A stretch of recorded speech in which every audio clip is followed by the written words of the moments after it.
अस्सलाम वालेकुम वरहमतुल्लाहि वबरकातुहू। कैसे आप सब? आई होप आप सब लोग खैरियत से होंगे। सके मैंने पहले पोस्ट किया था कि हम फर्स्ट ईयर के कोर्सेज स्टार्ट करने वाले हैं। स्पेशली हम बायोलॉजी पे हमारा फोकस होगा। तो बायोलॉजी का चैप्टर नंबर फर्स्ट आज हमारा सबसे पहला टॉपिक है, सबसे पहला लेक्चर है, जिसमें हम पढ़ने वाले हैं तकनीक यूज्ड इन सेल बायोलॉजी। इसका मतलब वो तकनीक, वो तरीक़ेकार जो कि हम सेल बायोलॉजी में यूज़ करते हैं, मतलब साइटोलॉजी में यूज़ करते हैं, उन्हीं को आज हम डिस्कस करने वाले हैं। इससे पहले जिन लोगों ने हमारा चैनल सब्सक्राइब नहीं किया वो ज़रूर सब्सक्राइब करें, बेल आइकन ज़रूर दबाएं ताकि आने वाले वीडियोज़ की नोटिफिकेशन आप लोगों तक पहुंच सके। आज बात करने वाले हैं सबसे पहला कि चैप्टर का जो नाम है वो सेल स्ट्रक्चर एंड फंक्शन, यानी इस चैप्टर में हमारा जो फोकस होगा वह सिर्फ और सिर्फ वो सेल पे ही होगा। ठीक है, सेल के स्ट्रक्चर के ऊपर होगा, फंक्शन के ऊपर होगा कि सेल स्ट्रक्चर, सेल का स्ट्रक्चर किस तरह है, सेल किस तरह से फंक्शन अदा कर रहे हैं। ठीक है, तो इससे पहले हम साइटोलॉजी को ज़रा डिस्कस करते हैं कि साइटोलॉजी है क्या। जैसा कि हर एक चीज़ को समझने के लिए, हर एक चीज़ को स्टडी करने के लिए एक अलग सा ब्रांच मौजूद है। अब सेल को स्टडी करते हैं हम साइटोलॉजी में। साइटोलॉजी भी बायोलॉजी की एक ब्रांच है, जैसे कि हिस्टोलॉजी है, फिजियोलॉजी है। इसी तरह साइटोलॉजी भी एक ब्रांच है बायोलॉजी की, जिसमें हम स्टडी करते हैं सेल की। अब हम आते हैं कि वो कौन सी तकनीक है जो कि हम यूज़ करते हैं सेल बायोलॉजी में या साइटोलॉजी में। तो चलते हैं उन तकनीक को डिस्कस करते हैं। सबसे पहला तकनीक आता है इसमें स्टेनिंग। गाइस, स्टेनिंग है क्या? बेसिकली वर्ड्स पे हमारा फोकस होगा। स्टेनिंग दोस्तों हमारे पास एक ऐसा तकनीक है जो कि हम यूज़ करते हैं किस चीज़ में? सेल बायोलॉजी में, मतलब सेल को स्टडी करने में या और ऑर्गेनिज्म या बायोलॉजिकल स्ट्रक्चर्स को स्टडी करने में हम क्या टेक्निक यूज़ करते हैं? स्टेनिंग यूज़ करते हैं। अब सबसे पहले स्टेनिंग को यूज़ किया था रॉबर्ट हुक ने।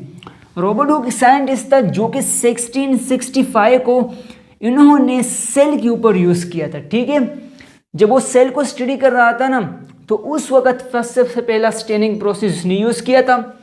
सेकेंडली हम कह सकते हैं सर विलियम हेनरी हमारे पास फर्स्ट टाइम इसने एक्सीडेंटली हमारे पास एक स्टेन डिस्कवर किया था, जो कि हमारे पास कैरमाइन या मूविन जो है, एक दो में से एक ऐसा स्टेन है जो कि डिस्कवर हो चुका है accidentally by sir William Henry. ठीक है गाइज, अब स्टेनिंग है क्या? स्टेनिंग हमारे पास basically the technique in which we colourise a biological structure to observe clearly by microscope. Staining हमारे पास एक ऐसा तरीका है, एक ऐसा मेथड है जिसमें हम एक बायोलॉजिकल स्ट्रक्चर को, मीन सेल या सेल के पार्ट्स को या एक छोटे छोटे ऑर्गेनिज्म को या इसके और पार्ट्स जो है, इसको हम क्या करते हैं? कलराइज करते हैं। इसके ऊपर हम कलर यूज़ करते हैं, उन्हें हम बोलेंगे स्टेनिंग। ठीक है गाइज, ये हो गया स्टेनिंग का प्रॉपर डिफिनीशन। अब आगे चलते हैं कि स्टेनिंग प्रोसेस की ज़रूरत क्यों महसूस हुई, अब हम स्टेनिंग को यूज़ क्यों करते हैं, इसकी पर्पस क्या है, इसका मकसद क्या है, इसके फ़ायदे क्या है। तो चलते हैं, सबसे पहला हमारे पास ट्रांसपेरेंट बायोलॉजिकल स्ट्रक्चर। गाइज, सबसे पहले हमारा मकसद यही होता है कि जितने भी आपको ऐसे पार्ट्स मिलेंगे, ऐसे लिविंग ऑर्गेनिज्म के पार्ट्स मिलेंगे जो कि वो ट्रांसपेरेंट है, मतलब लाइट उससे पास होता है, तो उसको फ्रेक्वेंटली माइक्रोस्कोप के जरिए देखना इजी नहीं होता। ठीक है, डिफिकल्ट होता है, इसलिए हम स्टेन यूज़ करते हैं ताकि लाइट को ब्लॉक करे और हमारा जो टारगेट पार्ट्स है, जो टारगेट ऑर्गेनेली, इसको हम इजीली स्टडी करें। अब सेकेंडली हमारे पास माइक्रोबायोलॉजी, ये भी एक बेनिफिट है। माइक्रोबायोलॉजी जिसमें ऑर्गेनिज्म है वो हम माइक्रोस्कोप के ऊपर स्टडी करते हैं। इसको स्टडी करने के लिए हम स्पेशली स्टेनिंग का प्रोसेस ज़्यादा से ज़्यादा यूज़ करते हैं due to the transparent body structures. Number third, clearly observation through microscope. Guys, staining के जरिए हम एक चीज़ को, एक पार्ट्स को क्लियरली वाज़ेह तौर पर हम क्या कर सकते हैं? स्टडी कर सकते हैं। यही वजह है कि हम स्टेनिंग को यूज़ करते हैं। ठीक है, नंबर 4, डीएनए विजुअलाइजेशन हमारे पास एक स्पेशल एप्लीकेशन है, एक ऐसा बेनिफिट है जिसके जरिए डीएनए, छिकाव, आरएनए, इसकी जो मेथड है, इसकी जो जेनेटिक रिसर्च है, उसको बहुत इजी बनाया गया है किस चीज़ के जरिए? स्टेनिंग के जरिए। ठीक है गाइज, अब हमारे पास 5th नंबर पे आता है differentiate in contrast structures. Contrast structure guys ऐसे स्ट्रक्चर जो कि रिलेटेड होते हैं, इनको डिफरेंशिएट करना, इनमें फ़र्क वाज़ेह करना अमूमन इजी नहीं होता, ठीक है, डिफ़िकल्ट होता है। इसलिए हम स्टेनिंग प्रोसेस को यूज़ करके दो चीज़ों को या दो पार्ट्स को हम स्टेन करके इजीली अंडरस्टैंड कर सकते हैं। अब हमारे पास दूसरे ब्लड सेल, आरबीसी, डब्ल्यूबीसी और प्लेटलेट्स, इसके ऊपर हम स्टेन को यूज़ करके हम ब्लड टेस्ट भी ले सकते हैं, ठीक है। अब लास्ट में आते हैं डिटेक्ट एबनॉर्मेलिटीज़। गाइज ऐसे सेल्स के अंदर एबनॉर्मेलिटीज़ होते हैं, डैमेज आता है जो कि हमारे बॉडी के लिए हार्म होते हैं। अब हम इस पार्ट्स के ज़रिए या इसको हम अगर रिकवर करना चाहते या रिपेयर करना चाहते या रिमूव करना चाहते तो वहाँ पे हम क्या यूज़ करेंगे, स्टेनिंग यूज़ करेंगे, ताकि हमें पता लग जाए कि टारगेटेड पार्ट्स जो डैमेज पार्ट्स है वो है कौन सा। अब identify organism, fungi, bacteria. Guys ज़्यादा से ज़्यादा अगर हम सिंपल ऑर्गेनिज्म में देखें तो ये बहुत कम्प्लिकेसिटी होता है, मतलब एक ऑर्गेनिज्म दूसरे ऑर्गेनिज्म मतलब सेम होते हैं, रिलेटेड होता है, इसको समझना काफ़ी मुश्किल बन जाता है। तो इसलिए हम इस डिफ़िकल्टी को ख़त्म करने के लिए स्टेनिंग यूज़ करते हैं, जो कि एक स्पेशल प्रोसेस है। अब इसके ज़रिए हम ऑर्गेनिज्म को ईजिली डिफ्रेंशिएट कर सकते हैं, इसके आइडेंटिफिकेशन कर सकते हैं।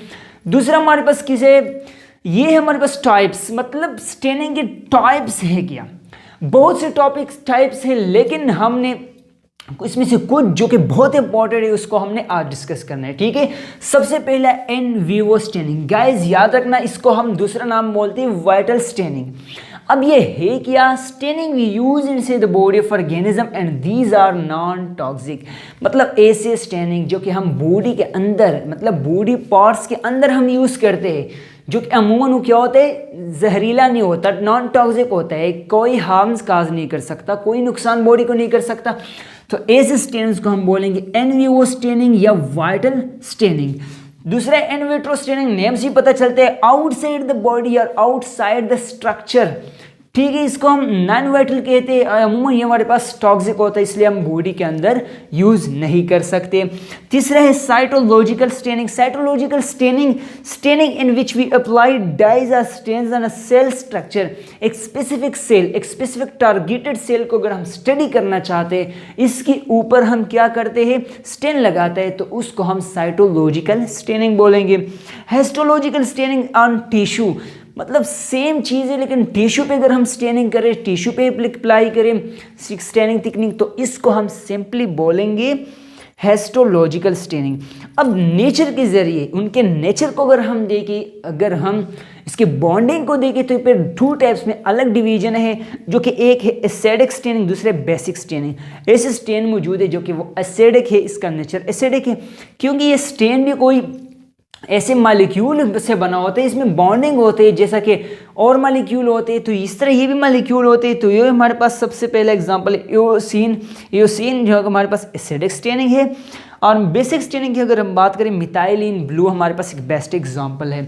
तो चलते हैं, दूसरा है हमारे पास simple staining. Simple staining, staining in which single colour dye are used on biological structure. It's mean quantification, मतलब इट्स क्वांटिटी, मतलब ऐसे स्टेनिंग जिसमें हम बायोलॉजिकल स्ट्रक्चर से सिर्फ एक ही कलर, एक ही स्टेन, एक ही डाई यूज़ करते हैं, तो उसको सिंपली सिंपल स्टेनिंग बोलेंगे। Differential staining in which we more than 2 colour are applied. हम 2 से ज़्यादा या 2 से ज़्यादा कलर जब लेके 2 से ज़्यादा स्टेन्स हम लेके एक बायोलॉजिकल स्ट्रक्चर पे अप्लाई करते, तो उसको हम बोलेंगे डिफरेंशियल स्टेनिंग। फॉर एग्जांपल मेरे पास कॉलोनी है, वोल्वॉक्स कॉलोनी की, मैं अलग अलग सेल को अलग अलग स्टेन से इसके ऊपर स्टेन लगाऊँ, इसके ऊपर अप्लाई करूँ, तो ये डिफरेंशियल स्टेनिंग होगा। हिस्टोकेमिकल स्टेनिंग, ये एक ऐसा स्टेनिंग है जो कि हम एक स्पेसिफिक टारगेटेड प्रोटीन या एंटीजन के ऊपर लगाते हैं, ताकि हम इसके ऊपर रिसर्च करें, इसको क्लियरली स्टडी करें। अब last permanent staining and temporary staining, ये भी एप्लीकेबल है, मतलब जब हम किसी भी स्टेन को परमानेंट यूज़ कर सकते हैं या टेम्परेरी। ऐसे स्टेन मौजूद है जब हम परमानेंट लगा सकते हैं, लाइक वो कोई भी मतलब नुकसान नहीं देता बॉडी को या बॉडी के और स्ट्रक्चर को, इसलिए वो हम परमानेंट पेड़ छोड़ देते हैं। लेकिन इसमें कुछ ऐसे स्टेनिंग भी जिसको हम टेम्परेरी स्टेनिंग बोलते हैं। टेम्परेरी स्टेन में हम क्या करते हैं, बायोलॉजिकल स्ट्रक्चर को अप्लाई करते हैं, लेकिन बाद में उसे जल्दी हम रिमूव करते हैं, क्योंकि ये बहुत डेंजर होता है, ठीक है। हमारे पास बॉडी के लिए टॉक्सिक होता है। General example of staining methylene blue, iodine solution, aniline solution, eosin, borax carmine, safranin ETC, ये सारे के सारे हमारे पास इन्हीं स्टेनिंग की एग्जांपल्स है। हमारे जनरल एग्जांपल बहुत से स्टेनिंग मौजूद है, हज़ार तादाद में मौजूद है, लेकिन ये हमारे पास वेल नाउन है जो कि हम यूज़ करते हैं सेलुलोज को, न्यूक्लियस को ऐसे फाइंड आउट करने के लिए। अब रह गई बात मैकेनिज्म की, इसके अलावा भी टाइप्स है, लेकिन अब हम मैकेनिज्म पे आते हैं कि यूज़ कैसे करता है। इसका कोई ख़ास मैकेनिज्म मतलब सिंपली ईजी है। अब लेबॉर्ट्री में हम जाते हैं तो बहुत से स्टेनिंग हमें मिलते हैं, बहुत टाइप ऑफ स्टेनिंग मिलते हैं। तो उसमें हम क्या करते हैं कि फॉर एग्जांपल मेरा काम है किस चीज़ को स्टडी करना, न्यूक्लियस को स्टडी करना। अब न्यूक्लियस के ऊपर मैं कैसे स्टेन लगाऊंगा, तो सबसे पहले मुझे पता है कि मैं जो न्यूक्लियस के लिए हम स्टेन यूज़ करते हैं उसका सिंपली हमारे पास नाम है मिथाइलिन ब्लू। मिथाइलिन ब्लू एक ऐसा स्टेन है जिसमें हम न्यूक्लियस के ऊपर लगाते हैं, फिर न्यूक्लियस को स्टडी करते हैं। तो टेक्निक क्या है, ये हमारे पास एक सेल है, इसमें क्या है, इसके अंदर न्यूक्लियस है। अब आगे हमने क्या कर दिया, एक बोतल में पड़ा हुआ है मिथाइलिन ब्लू, मैंने उसको सम अमाउंट लिया, कुछ मिकदार में मैंने लिया। अब उस मिकदार को मैंने एक टारगेटेड पार्ट्स को, एक न्यूक्लियस को मैंने क्या कलराइज किया। लेकिन ये इजीली कलराइज नहीं होता, ठीक है, इनके लिए और प्रोसेस करना पड़ता है, इजीली कुछ भी नहीं होता, ठीक है, डिफिकल्ट होता है because due to its complexity, its small size, मतलब न्यूक्लियस का बहुत स्मॉल साइज होता है। हम ऐसे नहीं कर सकते एक सेल के एक न्यूक्लियस को हम क्या करें, मतलब स्टेन करें, नहीं, इसके लिए सेंट्रीफ्यूगेशन करना पड़ता है, बहुत से न्यूक्लियस को अटेंड करना होता है। अब हम बहुत न्यूक्लियस को लेके हम क्या कर सकते हैं, एक न्यूक्लियस को हम फिर स्टेन कर सकते हैं। तो ठीक है, ये था एक मैकेनिज्म। तो दोस्तों आज की वीडियो में हमने बात की स्टेनिंग के ऊपर, इंशाल्लाह आगे वीडियो में हम सेंट्रीफ्यूगेशन और इसके जो और मतलब मेथड्स है उसको हम